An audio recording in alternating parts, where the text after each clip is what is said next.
Hello and welcome to All in Motion. I am your host, Jake. We have probably the most exclusive interview of all time. Ladies and gentlemen, this is number 50. That's right, 50. Growing up too fast. I reiterate again, number 50, growing up too fast. This is a powerful episode.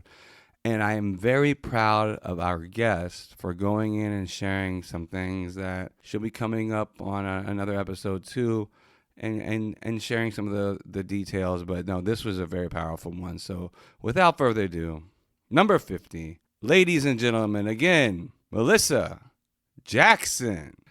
Hey, welcome everybody to another episode of All Motion. I'm your host, Jake. We have back Malyssa Jackson in the house. Yes, it's me. How we doing? Happy to be here. It's good to see you back. Thank you for coming by. And I'm glad to be back and super happy to be present. so what's going on with you? Let's see. Everything is going on with me all the time. Still working out for this bodybuilding competition. It's awesome. Coming from being a yogi, going into the world of bodybuilding. It's like two different worlds, as my trainer keeps reminding me. And I've had to turn into a whole different person, which I'm good at. And you still have all your coaching, motivational transformation, Yes. that going as well? Yes, still coaching, and I have a membership program where we show up and support each other and do yoga regularly. We've taken the month of June off, but we will be starting back in July. So if you're interested in the membership program, hit me up on email, all that, and we'll get you involved. That's great. So what was it like growing up in Northern Virginia? And just kick it off with that and then go back in time. Oh, wow. Time capsule. Yeah, so I grew up in the DMV. I was in PG County for a while and then Alexandria, Virginia. My parents were cool people. It was 5 of us. I have 2 older sisters and 2 older brothers.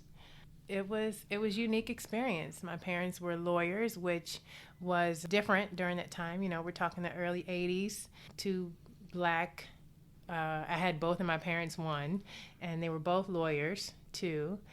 So that was unique. That was a unique experience. They did well. We grew up probably middle class. So I learned some things. I knew some stuff. But by the time I got to be a teenager, I became kind of reckless. I was trying to find myself and caught up into things, boys and, alcohol and drugs and those sort of things, which I feel like some people do. I don't know. But that's what I did. No, we all go through something as a teenager. I mean, it's kind of you check the box. Yeah, I know, right? So I do realize that everyone doesn't go through that. Everyone doesn't go down that path. But, we all kind of have some kind of transformation when we are trying to figure out who we are if we haven't really learned who we are. As a transformation coach now, I understand that there's a way to teach kids when they're growing up how to understand and know themselves as children. But coming from parents who grew up in the 40s and 50s and 60s, nobody ever taught them how to be themselves. So how are they going to teach me how to be myself? Back in the day, Black people were taught how to be slaves, not how to be themselves. So now we're just now learning in this newer generation that it's important to be yourself. It's important to know who you are. So I struggled with that for a long time as a teenager. I had a really, really bad temper when I was in high school. And I had a boyfriend that was a terrible, terrible, terrible cheater who cheated all the time. So this just enraged me even more. I had a really, really bad anger management issue. So I would punch holes in the walls. Really? Yeah. Wow. And I won't mess with you. Probably not a good idea because I'm still a good fighter. So I would punch holes in the walls. And my mom realized that there's holes in the wall all over the place and we had to cover them up constantly. So she went and bought me a punching bag. Oh, wow. Yeah. Mm-hmm. One of those standalone punching bags. And I would hit that thing every day for years to keep from being so angry. And that was kind of the beginning of my process of, being physically active and understanding how important it is to be physically active to keep myself from being angry. Now, I didn't actually learn how to deal with my anger. I just learned how to let it out on the punching bag. Right. So that was the beginning of my fight journey which continued on through life. Always, always having something to release into, but it still wasn't enough.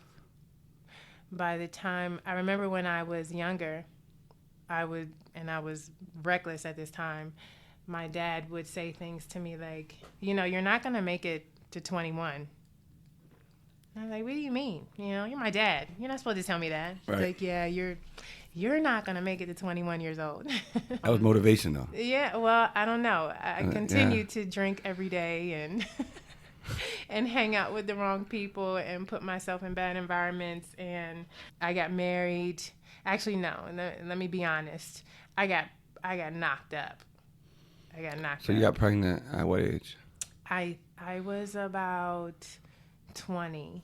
That's still not like 14 or 15, like some. That's true. I'm not saying like one or the other. It's still young, but. So I did make it out of high school. Yes. I made it out of high school. I wasn't the worst. I went to college for like a year, but I pretty much didn't do well at all. So this is difficult to say out loud. Like. Hey, it's not about you and me.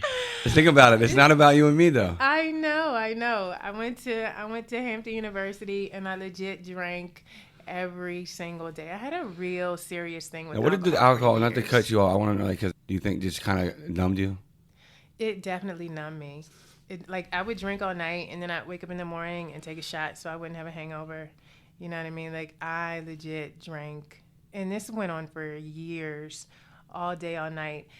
It just took me out of the reality, for whatever reason, for the reasons I hated myself, for the reasons I didn't want to be alive, for the reasons I didn't want to be here. It just kept me going, and it kept life fun. It allowed me to be myself and not care about what other people thought about me. I didn't understand that I could just be myself and not care about what other people thought about me. You know what I mean? I would find myself in environments where the Christian environment that I grew up in would not have wanted me to be in. So at least if I'm drunk here, then, it's no big deal. I could take myself out of the, so-called misery that I thought of as my life. And I remember on my 21st birthday, my dad looked at me and he's like, you only here because you're pregnant, right? Oh, wow. He's like, you only made it to 21 because you knocked up. So, wow, man, yeah. Don't mess around with this guy. No, he's a good guy. He's a good dad. I love him. But, for him, that was true. He couldn't see how, because I wasn't that straight A student. I wasn't that perfect daughter I was supposed to be. So he just couldn't see how there was supposed to be a future for me. And at the time, I didn't see much of a future for me either. Right. Right. Only future I knew was, how can I get that next bottle? They knew me by my name at the liquor store. Like, hey, what's up? Yeah. So, when I had my kid, I got married to his dad because that's what good Christian girls do. Right. You're pregnant, you got to get married. It didn't matter that he was an alcoholic, and we legit fought. Like fought. Like physically fought. The very first time we fought was on our honeymoon. And I'm like, hold up, we just got married. I didn't know that this was going to happen. Oh, my goodness. So we're on our honeymoon, 6 months pregnant, and he found a condom in my wallet. And it was expired. And we all know condoms take like 10 years to expire. So I'm like, dude, it's expired. We just got married like 2 days ago. Why are you in my wallet? I didn't know then that he was a psycho. And let me figure out nicer words. So let me ask you a question. If you were digging through it, like, not to bring the past up. This is gonna be funny. If you went through a man stuff, we had how we have the fanny packs the guys wear now. You know what I'm talking about? Yeah, that's true. The man. Man purse. So let's just say hypothetically, the person now is a different person than the person then, who you are. Mm-hmm. But let's just say hypothetically, you were to go through a man purse and find a condom that was expired. What would your reaction be? Well, the person now is different than the person from then. I'm not a psycho, so I could understand. Oh, it's expired. It's probably been here for a while. But you think most women would be cool though, or you think our entire relationship? I want to pick this apart for a second, right? No, most women probably would not be cool. And especially at 20 years old, because I was 20 at the time. I definitely was a lot more angry about everything back then, and and probably a lot more jealous because I wasn't as secure as I am now. You know, jealousy was a huge thing for both of us. You know, when you're young and you don't really know who you are, it's possible to be jealous. So I can understand that, but the thing is, he actually had to go through my stuff to find this thing. So yeah, now I could see what you mean. But anyway, he found it, and he literally choked me and threw me on the bed. And as I said, I was 6 months pregnant at the time. I couldn't believe that it was happening because it was more like, for me, I'm not that girl who's just going to be in a quote unquote abusive relationship. That's not me. I'm a fighter. How is this possible? So I kind of lost it, you know, like, who do you think you are? You think that we just going to be in this abusive relationship forever? This is not going down. So I left the hotel room and walked around Mexico by myself. Oh my goodness. 6 months pregnant. Jeez, for the Louise. rest of the day, and didn't come back until later that night because I just You're heated. I was heated, but I also had anger management issues like he did, and I also was a fighter like he, you know, but he was more an abuser, and I didn't understand that there's a difference between an abuser and someone who is just angry and likes to fight. I'm just angry and I like to fight. Right. He's an abuser. Like, he will take advantage of someone who is weaker and try to manipulate the situation so that he can control it. For about a year, I stayed in that relationship and we would fight, you know, and he always wanted to fight me when I was weak. So when I was holding an infant child, he would fight me. Now, hey, let me put the baby down first, then we can fight. Why do you want to fight me when I'm holding the baby? Right. So after going through that for a year, I got tired of it. I put him out. After I put him out, one time, you know, he had his own place, and he was like, you know, he had my son, and he was supposed to be babysitting, and he called me on the phone like 100 times, leaving all these text messages. I mean, no text back then. Voicemails saying, you know, come get this baby. It's not my baby. If you don't come get the baby, I'm going to kill him. This is my 1-year-old child at the time. So I said, hold up, crazy. So I went back over there to check on the baby. You know, hell, now I got to go pick up my kid. And when I get there, I knock on the door. I can hear him playing with the gun behind the door. And he opens the door. And when he opens the door, he kind of grabs me and takes me in the back bedroom. And my kid is laying there on the bed, completely fine, sleeping. And he puts me up against the wall, and he pulls out the gun, and he, you know, points the gun at my head. And he's like, I should fucking kill you right here. And my response was, please do, because anything would be better than spending the rest of my life with you. I guess he didn't like it. The gun didn't go off. He kind of pulls me into the next room, and he starts to hit me. And in my mind, normally I would have hit him back. I wanted to hit him back. I wanted to fight him, but I really just wanted to see how long he would allow me to not fight him back and continue to hit me. And he just kept going for hours that night, not necessarily hitting me, but more so just holding me hostage. And I was ready to fight back. You know, I had a pocket knife on me, and I made a choice, and I prayed in that moment, and I'm like, you know, I know if I kill him, then you know, I'm going to go to jail, and my son is going to have to be raised by my mom. So we're not going to do that. So I sat there and I allowed it. That was the last time that we were ever together. And from that moment, I decided that I would never put myself in a situation again where I was in a relationship where I would allow someone to control me or abuse me or make me feel any kind of way about myself. But the reality is, you know, until you really step into the truth of who you are and learn to have self-love for yourself, you're going to continue to put yourself in the same situation, just in different forms. And maybe no one physically abused me anymore after that, but mentally controlling, I didn't understand that that was a thing. Do you think more African American Black women are in domestic violent, abusive relationship situations than you know, women outside of being Black? I don't know if it's a color thing. I think it's a woman thing. I think women are controlled because we are taught that we are supposed to be controlled. I think that from the time that you're a baby, from the time that you're small, little girl, you're told about your responsibilities as a girl and how to act and how to be as a girl and how to show up in this world as a girl, and that men are superior for whatever reason, or that, the man and the father is this and the father controls this or that. And then you watch the relationship between your father and your mother and how the father, controls or acts. So I believe that it's a woman thing and not necessarily a black or white thing. I don't think it's a color thing. As women, we are taught that we are weaker. We are taught, that we're supposed to slave. We're taught, a lot of the things that we're taught to do in a marriage is just to be slaves. Taught to how to be equal partners.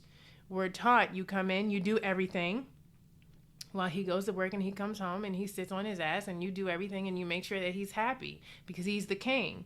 Now, I feel like that's something that is just taught in our society, in many societies. I don't know why they do that. But till we get to a place where we stand up and we say, wait a minute, I don't like that. I want to be equal with my partner. For me, the issue is the word need. Does a woman, quote unquote, need a man to live? The things that we do need relationship. I do think companionship is good. I do think we need people in our life. But to say that someone needs a marriage, it's just the word need. But to have a desire to be with the same person forever, or to be in a relationship with someone that you love forever, I think that that's a good thing. I think that that's okay. I think it's okay to want to be in a relationship with someone forever. It's just that I don't know if people need each other. I don't know if people can't live. I think that people will survive. I saw a statistic years ago where, married women don't live as long as single women, and married men live longer than single men. According to that statistic, women do better when they are single, and men do better when they are married, according to that statistic. But I think that that's just because of this whole idea that women have been taught to be in relationships and give themselves away in the relationship, versus people coming to relationships and just being partners and coming together as partners. One person not controlling the other, whether it's the man controlling the woman or vice versa. People not trying to control each other, people not trying to fulfill what the person is lacking from their relationship that they had with their parent. That's the reason why people come in relationships a lot of times. It's like, well, my daddy didn't give me this, so I'm gonna get it from you. Or my mom didn't give me this, so now you get to be my mom. Well, I don't want to be your mom. I don't want to be your mom. And depending on the relationship dynamic that you choose, the relationship dynamic that you have with your partner, you could very well be showing up as that person's mom and caretaking them to death for the rest of their life, instead of two independent people coming together and creating something together. Life is about creating. That's the thing that I didn't understand when I was in that depression and dark state that I've had multiple times in my life, is that life is a creation of what you believe it is. And if you're not creating your life to be what you want it to be, then you're basically just showing up every day for whatever things that have happened to you in the past. They're going to keep continuing to happen and recurring because that's what you believe. So your relationships are just a result of what you believe you deserve. So until you woman up or man up and you choose to create the life that you want, your relationships are always going to be a result of your past. So the trick is figure out what you want. Focus on that. All your thoughts and ideas and prayers and actions are towards that. And then you can have a good relationship or a good lifestyle based on what you now believe you deserve. Women who say that they don't need a man, that's a choice that they've made. We just talked about this a lot before we came on, is that I believe everyone has the right to choose what they want to do with their life, and the people around them should let them go and let them live their life the way they choose. So if a woman decides that she doesn't want to have a man, that is on her, it's her choice. And if she's teaching other people that, it's on them to listen. But the reality is we all have the option to choose who we want to be, how we want to be, and how we want to show up in the world. And when I was at a place in my life, when I was at my lowest, and I was literally drinking a fifth of vodka every single night, I just made a choice. One day I woke up and said, in 10, 20 years, I don't want to be like this. This is not who I want to be when I die. There's places I want to go, people I want to meet, things I want to see, things I want to do. And I had to make a choice to be different. I smoked cigarettes every day for 10 years, a pack a day. One day I made a choice. You know what? I can't be like this. I don't want to be like this anymore. So I stopped doing it. So we all have that choice in life to be who we want to be. And if you're in a place in your life and you don't like who you are, you need to change it. Right. You know, like Right. I can't change it for you. And there's no amount of me talking you to death that's going to change it. You have to make a choice in your head to be different. And this is the choice that these women have made based on something that they've been through. Probably some pain that they've been through. Maybe they had bad daddy relationships or significant others. Who knows? But once they realize that they could be independent and they said they don't need anybody anymore, that's a choice. And I can't be mad at it. Right. Lastly here, one or two more here, and then we'll close it up. We speak a lot about, mental health here on All Motion. Why do you, and everything that you do, what advice would you give someone that's out there really struggling, going through, suffer from, bipolar or schizophrenia or something like that? But then also there's people, they don't have mental health, that are just depressed, that, unfortunately in our country that commit suicide. So what advice would you give to someone that's out there just really struggling? Struggling with life in general, right? So I kind of have this theory that we're all trying to get back to balance, trying to get to the middle. So like there's this spectrum where you can be either at one extreme or the other extreme. You could be all the way too fat or all the way too skinny. And you're always trying to get to the middle. And then when you have like a mental disorder, bipolar or something like that, you've just become to an extreme. You've taken yourself off the deep end and you're struggling to get back to the middle mentally. And there's a lot of tools that you can implement to get yourself back to the middle. And some people, they do medication.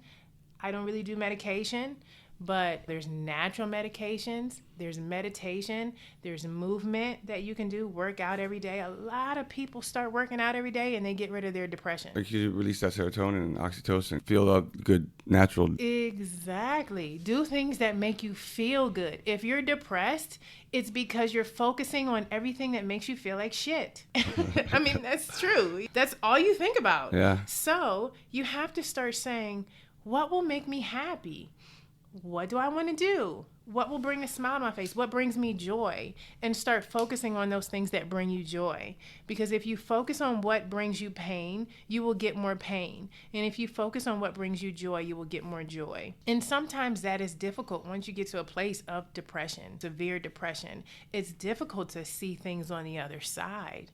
But you find you a good friend who can help you to lift yourself up. You get you a coach, call me, get you a therapist, you find people to talk to, put yourself in a group, get yourself around people. A lot of times too, when people are depressed, you become reclusive. It's just you.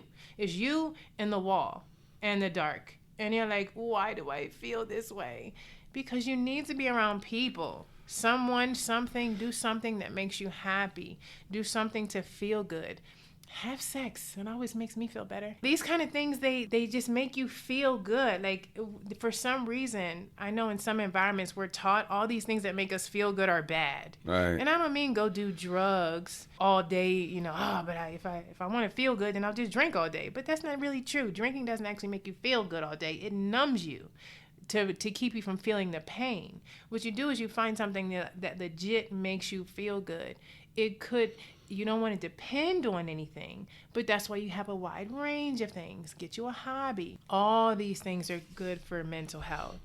It's when you're sitting in that dark room alone, not doing anything that makes you happy, that makes it worse. And lastly, how can people reach out to you? Best way to reach out to me is call me.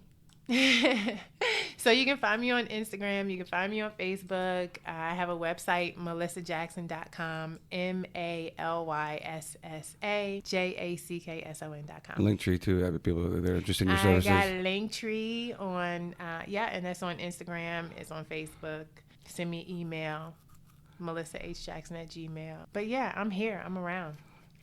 Cool. Real easy to find, and Jake is gonna have me on here again. So Yeah, exactly. And make sure definitely we have the competition coming up in October, right?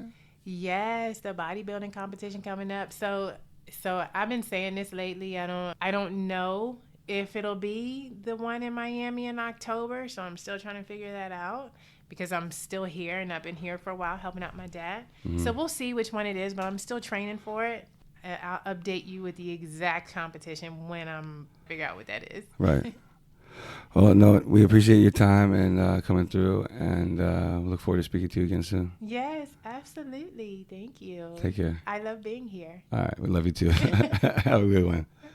Bye. Thank you again, Malyssa, for taking the time out of your day to stop by the AIM office and share that powerful interview. We can't wait to have you back on. From all of us at AIM, I personally, Jacob Harrison, want to say thank you all for taking the time to invest your time to listen in. As we get better and grow, we need your support. We respect your support. And I just want to say, again, thank you, ScarCity, for everything you've done. And all the listeners out there, please be sure to tune in. Again, this is our 50th episode. And I just want to say thank you again. And